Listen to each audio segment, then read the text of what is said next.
Hujan deras yang mengguyur wilayah Kabupaten Bantaeng, Sulawesi Selatan, Sulsel, menyebabkan banjir di sejumlah titik, Sabtu, 5 Juli 2025, pagi.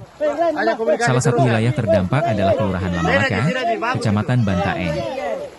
Belasan warga harus dievakuasi dari rumah mereka oleh tim SAR gabungan.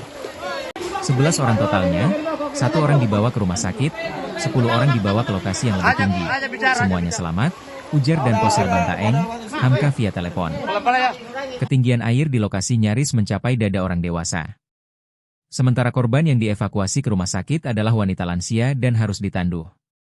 Mungkin dia shock karena sudah tua, jadi dibawa ke rumah sakit, ungkapnya. Banjir terjadi akibat air sungai meluap ditambah curah hujan yang tinggi. Assalamualaikum warahmatullahi wabarakatuh.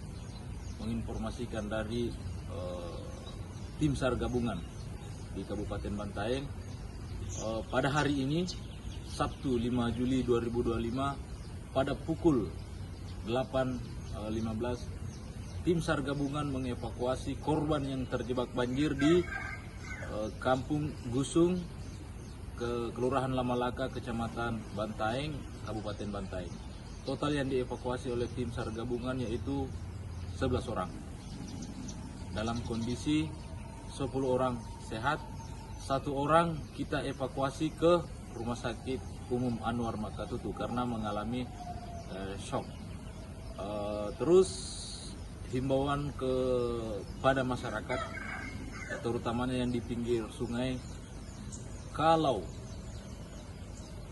melihat atau mendengar hujan di hulu, usahakan cari dulu tempat-tempat yang lebih aman. Begitu informasi dari tim SAR gabungan di Kabupaten Bantaeng. Terima kasih. Download Tribun X sekarang, menghadirkan lokal menjadi Indonesia.